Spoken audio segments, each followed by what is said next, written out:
A ouvidoria é a voz do cidadão dentro das organizações, sejam públicas ou privadas. Quais são os desafios e inovações desse importante órgão para aperfeiçoar cada vez mais os canais de interação com a sociedade? Esse é o principal tema de hoje do Pensamento Jurídico, uma produção da Associação dos Magistrados Mineiros, a AMAGES. E para falar sobre o assunto, eu tenho aqui o prazer de receber a desembargadora Maria Luísa Santana Assunção, que é ouvidora adjunta do Tribunal de Justiça de Minas Gerais, e o ouvidor da Associação da AMAGES, juiz Paulo Sérgio Tinoco Neres. Obrigado aos dois pela presença e participação aqui. E a você que nos acompanha, por favor, inscrever-se no canal da AMAGES no YouTube e deixe lá suas sugestões e comentários que serão muito bem-vindos. Doutora Maria Luísa, vamos falar de novidades, de inovações que a senhora vai trazer para a gente aqui hoje a respeito desse aperfeiçoamento da ouvidoria, né? Recentemente, há coisa de 2 anos aí, o Conselho Nacional de Justiça recomendou que os tribunais adotassem as ouvidorias judiciais das mulheres. O que representa isso e por que essa medida? Perfeito. A ouvidoria tem crescido muito. E realmente, como bem colocou, foi colocado aqui, são instrumentos de aperfeiçoamento institucional. É o canal de chegada. E notou-se, através nós temos pesquisas e pesquisas, dados e dados, que tinha um espaço a ser preenchido com a questão das ouvidorias judiciais voltada para o público interno também, dos poderes judiciais, dos tribunais, tanto os estaduais, os federais e trabalhista. Coincidiu de estar no CNJ o ministro Fux e ter uma conselheira muito aguerrida nessa questão da violência doméstica e de todas essas questões de gênero, que é a desembargadora Tânia, do TRT do Rio Grande do Sul, e ela participando, ela e outras gloriosas colegas, participando aí desses debates, foi incumbida de estar, até no caso emergencial, a colega do Rio de Janeiro, que véspera de Natal foi assassinada pelo ex-marido, né, numa situação de muita violência perto das 2 filhas. E aí teve um olhar para isso. Quer dizer, ela tinha medida protetiva, ela tinha isso, e mesmo assim aconteceu o feminicídio. Então, ela foi recomendada, né? Claro, o ministro Fux falou, venha e assume isso aqui e vamos salvar mulheres. Entendi. Então, o objetivo foi esse, vamos salvar magistradas, que não vão perder colegas nessa situação, vamos tentar. Aí é claro que a partir daí, é um movimento, né? Foi um movimento... Uma construção Uma coletiva, construção, né? que, aliás, que está sendo construída, inclusive aqui em Belo Horizonte está acontecendo o 5º Conjur, que é o Colégio das Ouvidoras Judiciais das Mulheres. Final de abril que aconteceu esse evento. Isso, 28, 29 e 30 de abril. Muito profícuo. Palestras maravilhosas. Exato. Doutor Paulo, a doutora Maria Luísa traz essa triste realidade. E eu até tenho um dado aqui, que mais de 90% das vítimas de assédio sexual são mulheres. E quando se cria uma ouvidoria especializada para tratar desse tema, né, representa, assim, naturalmente, um importante enfrentamento ao assédio. A administração pública sempre tem que dar exemplo, né, doutor Paulo? Primeiramente, eu vou agradecer o convite do setor jornalismo aqui da AMAGES, da participação aqui na AMAGES o convite da doutora Rosemary, e é um momento histórico, né? A primeira mulher a chefiar a nossa associação, né, doutor? Perfeito. E com uma votação muito bem-vinda. expressiva e unânime, né? Claro. Mostrando aí todo o poder, e o reconhecimento de todo o poder das mulheres em todos os setores. Então fica aqui meu sincero agradecimento. A ouvidoria, essa questão, ela tem que ser esse palco de oitiva, de escutatória. E os órgãos, isso foi trazido da Suécia no século XIX, e aqui para o Brasil, com a lei 6.404, da Ouvidoria Geral do Brasil, que instalou no Executivo a Ouvidoria Geral. E no setor privado, com a Folha de São Paulo, que instituiu lá o Ombudsman, que é essa figura instituída lá na Suécia. Então, como a desembargadora disse, esse canal de diálogo para saber o que está ocorrendo com essa familiaridade de agressões contra as mulheres é de vital importância para que sejam coibidos esses crimes que são cometidos e estudar quais são as ações que o órgão, o Tribunal de Justiça, o governo do Estado, o Tribunal de Justiça repassando essas informações para coibir cada vez mais essas ações criminosas. Muito bem. Doutora Maria Luísa, quais são esses desafios para esse atendimento, proteção e igualdade de gênero, né, no âmbito aí do Poder Judiciário? Nós estamos em construção, né? Já foi colocado aqui, e tem uma comissão nomeada pelo presidente, a desembargadora Paula Cunha, que coordena, até fui convidada a fazer parte, coincidiu com uma sessão enorme lá da 13ª, eu não pude participar dessa primeira reunião, mas eu estou à disposição, porque esse assunto realmente precisa de ser pensado, falado. Nós temos que estar baseando nos dados já coletados. E as ouvidorias, aqui em Belo Horizonte nós temos a rede Ouvir. Eu tive a oportunidade de estar participando lá na ouvidoria do Estado de Minas, lá no centro administrativo. A ouvidora maravilhosa, Gabriela, que coordenou um evento exatamente sobre essa temática. Então, a gente está colhendo as boas práticas, estamos ouvindo principalmente, né? Porque realmente a ouvidoria é uma escuta ativa, porque através do que chega na ouvidoria, nós temos que estar, né? O primeiro papel é esse, a ouvidoria é isso, o jurisdicionado ou o público interno ou externo manifesta lá a sua dúvida, a sua reclamação, ou até o seu elogio, sugestão, e nós encaminhamos para o departamento, né, seja corregedoria, seja judicial, ou também, por que não, para essa comissão já nominada, para que a gente possa estar dando uma resposta à questão. E claro que como o CNJ está, através das suas resoluções, pôs como um tema importante, né? Tema sensível? É tema sensível, mas tem que se falar sobre esse tema, tem que se debruçar sobre isso e criar mecanismo para que cesse de acontecer e que tenha solução os que já aconteceram, né?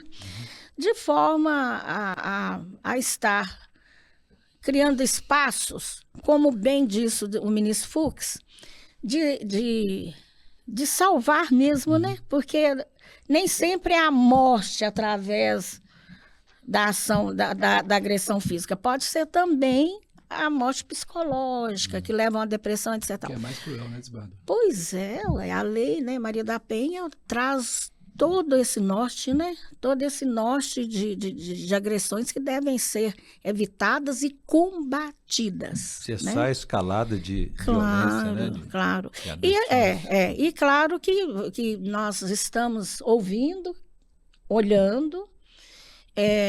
Nós temos assim, uma participação muito grande, sabe, da academia, porque nessas teses de mestrado, doutorado, nos traz muita luz, assim, não é à toa, veio de Marte essa ideia de cuidar de gênero? Não, foi uma necessidade de estar falando sobre isso, de estar ocupando, né? Até parabenizo a mais os magistrados mineiros de estarem colocando na presidência a colega maravilhosa, talentosa, competente, e também de muita escuta, né, que é a doutora Rosimeire. Então, e ocupando esses espaços, tanto na questão da igualdade de gênero, quanto de evitar o assédio, seja moral, física, etc. e tal. Muito bem. Bom, doutor Paulo, além dessa questão de gênero, né, os desafios são enormes para a ouvidoria em várias áreas, né? O que é a mentalidade que está guiando, orientando as empresas, as organizações para adotarem as ouvidorias, seja na área pública, na área privada? Como é que o senhor avalia isso? Bom, só pegando uma parte aqui da fala primorosa aqui da desembargadora, eu quando fui juiz da vara criminal em Igarapé, que o contingente de processos de violências contra as mulheres era enorme. Eu via o constrangimento que essas mulheres que eram obrigadas por seus parceiros a levarem droga e às vezes assumirem a droga e serem indiciados e depois receber, o Ministério Público receber denúncia, às vezes, né, como traficante. E em outras oportunidades, naquela audiência de tentativa de conciliação com a mulher, né, você viu o constrangimento no semblante dessas mulheres para elas desistirem do processo da Maria da Penha contra o seu parceiro, o seu agressor. Então, a desembargadora frisou muito bem que não é só a violência física, mas a psicológica moral, é bem pior. Nós juízes, assistimos isso costumeiramente, ordinariamente, sempre, e eu acho que não sei se a desembargadora concorda, a pena não está à altura da violência que é praticada contra as mulheres, né, desembargadora? Então, uma iniciativa importante, nesse sentido que o Paulo está falando, sim. que o próprio CNJ recomendou aquele julgamento com perspectiva de gênero, né? Interessante essa novidade também, né? Exatamente, está vendo? O CNJ, ali é um conselho, né? E como todo conselho, tem trabalhista, tem várias tendências, toda a sociedade está representada de alguma forma ali, rapidamente. Então, vem junto também todos esses diálogos, porque isso, com certeza, chegou lá no CNJ. São questões que já estão estatisticamente lançadas lá. Não é assim, não, teve uma ideia. Não, é em cima do enfrentamento, do plano de... Vamos até falar mais, assim, questão de gestão. Do plano de melhoria, né? Diante do diagnóstico, vamos traçar... Vamos ver o que a instituição pode estar crescendo, as ferramentas. Da importância da ouvidoria, né, desembargador? Por Demais, ser instrumento de chegada de escuta, disso, né? E de feedback aí. E de sugestões, né? Por isso que tem que evoluir na questão. Eu tive, só fazendo uma parte aqui, porque eu tive também, acho que a minha carreira já é um pouco conhecida aqui da MAS e tudo, eu fui a primeira titular da 16ª Criminal, que era uma vara, a 4ª de violência doméstica. Hoje são juizados, tornou-se juizados. Fiquei 2 anos lá. Nossa! Tive que voltar até para terapia, porque é demais, sabe? O tanto de mulheres que ainda são violentadas, mortas. Sabe uma questão que me marcou demais lá? A questão da violência patrimonial. Era até marido, depois virou ex-marido. Pegava o salário praticamente todo. Pegou uma procuração pública, comprava e vendia, etc. Infelizmente, quando ela quis o divórcio, tinha até medida protetiva que eu tinha dado. Ele ficava fugindo para não ser intimado, mas tinha conhecimento. Acabou o quê? Encomendando um crime horrível. E ficaram 2 crianças. Aquilo lá, eu fiquei numa sensação de impotência terrível, porque mesmo com a medida protetiva, morreu. Então, a gente precisa de estar tendo esse enfrentamento, ter os estudos, porque é muito triste essa estatística. Triste realidade. Muito bem. Eu vou fazer por favor, eu vou fazer um intervalo. No próximo bloco, a gente volta a falar desse tema aqui, e também de outras práticas de inovação e aperfeiçoamento das ouvidorias nessa relação do público e o privado. A gente volta então em instantes.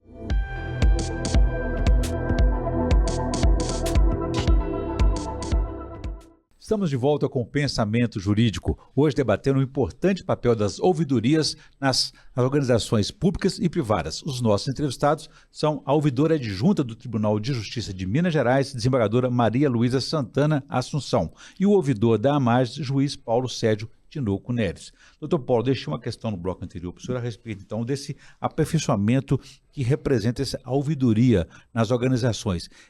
Tem um princípio bastante estratégico e democrático, né? Isso tem essa relação com a democracia, com o avanço da organização social também?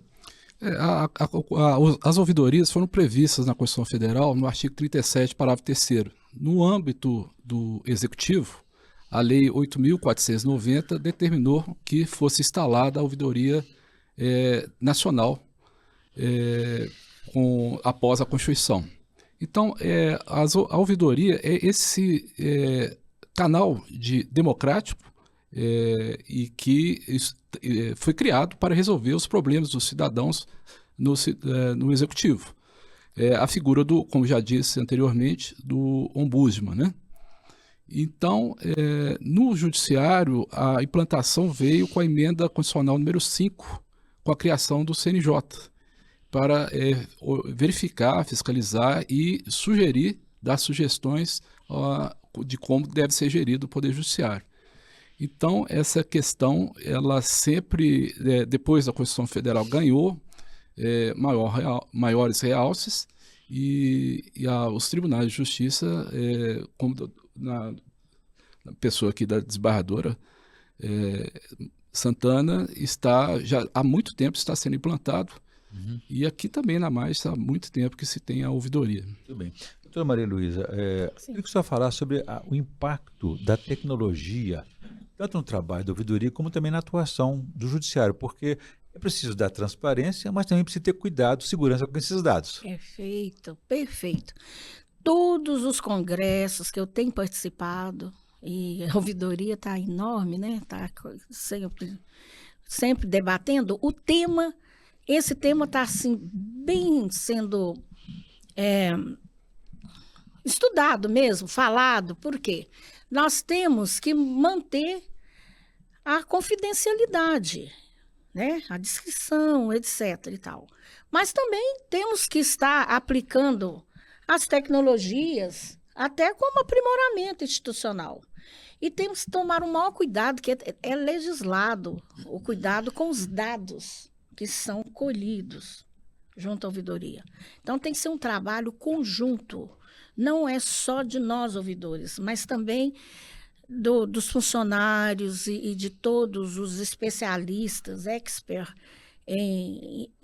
até a inteligência artificial, porque hoje, né, para chegar uma fake news e colocar, às vezes, todo um movimento, até que para depois ver que não é nada daquilo. Uhum. Então, nós precisamos realmente de estar trabalhando em parceria para conseguir uma evolução, uma ferramenta que consegue estar resolvendo a questão das reclamações sem esses vazamentos de dados, apesar de que lá nós temos que trabalhar com transparência, mas nós temos que trabalhar em equipe. E aí nós temos que buscar a ajuda dos especialistas mesmo. Muito bem.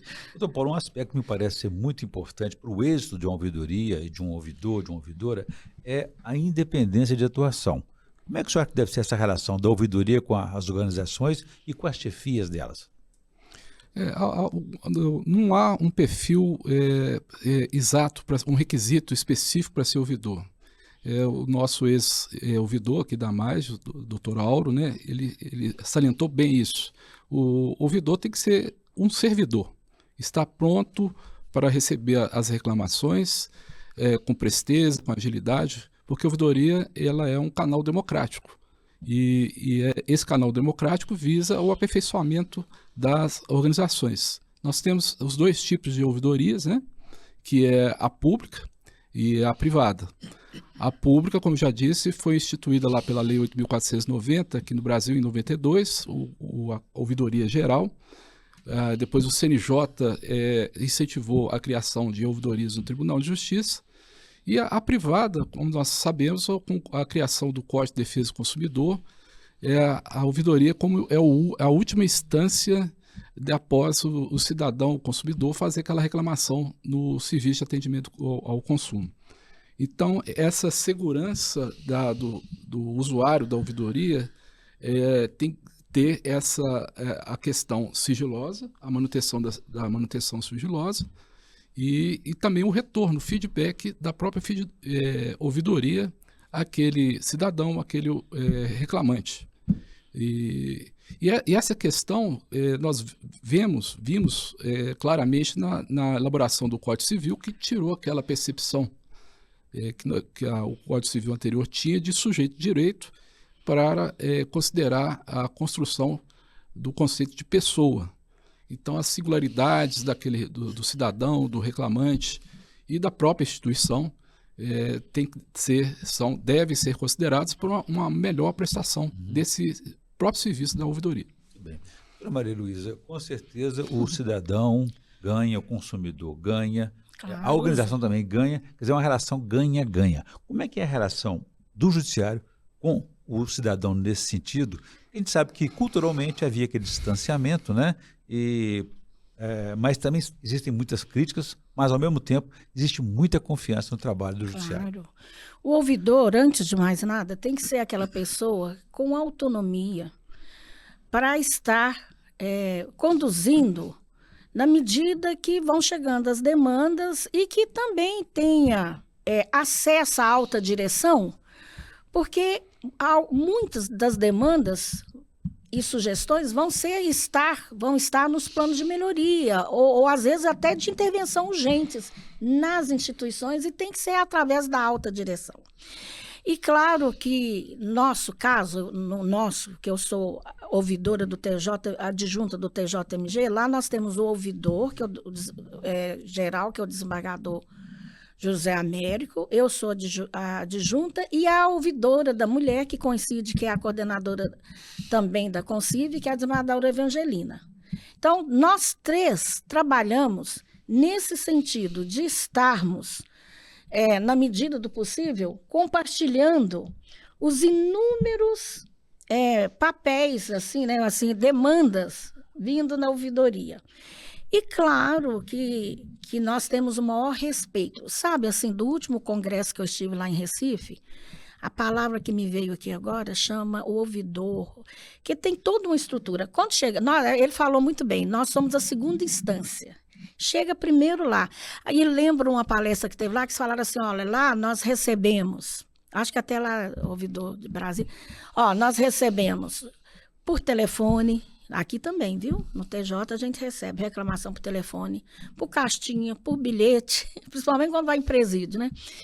Por WhatsApp, todos os meios de e-mails. Então, todos os meios de acesso da população são disponibilizados.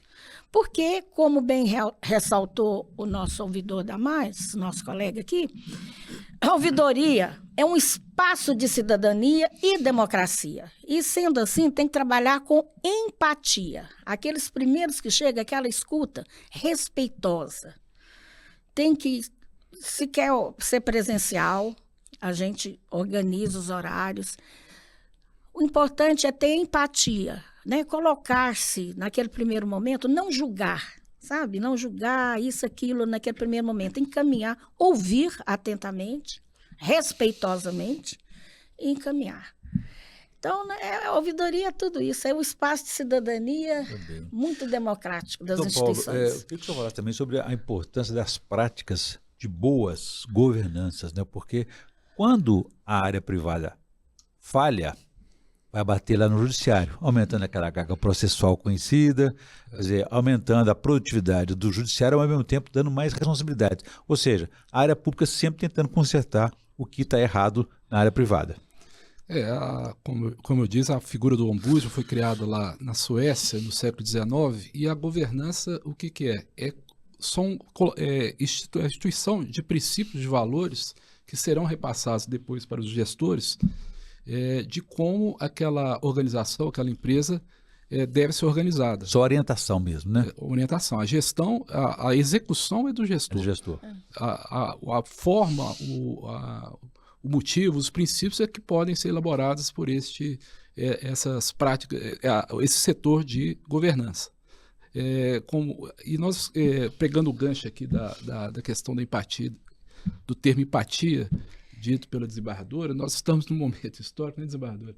Nós temos a sorte de termos aqui a doutora Rosimeire e o nosso presidente, o Zibardô, presidente Luiz, que abrem canais de oitiva, não só dos juízes, mas como também os demais usuários do Poder Judiciário.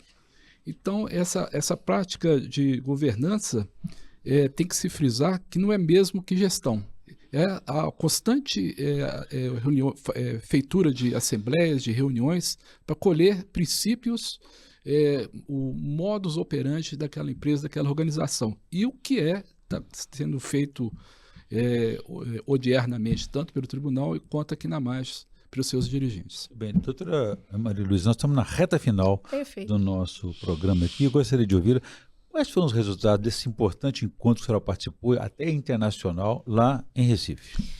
Olha, eu acho que essa conversa de ouvidoria tem que realmente ir além de estado, de país, né? Então, lá nós tínhamos participação da América Latina.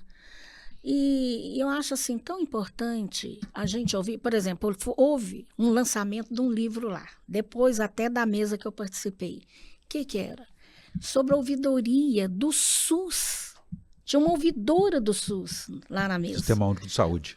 Sistema Único de Saúde. Uma coisa assim, olha, o SUS até...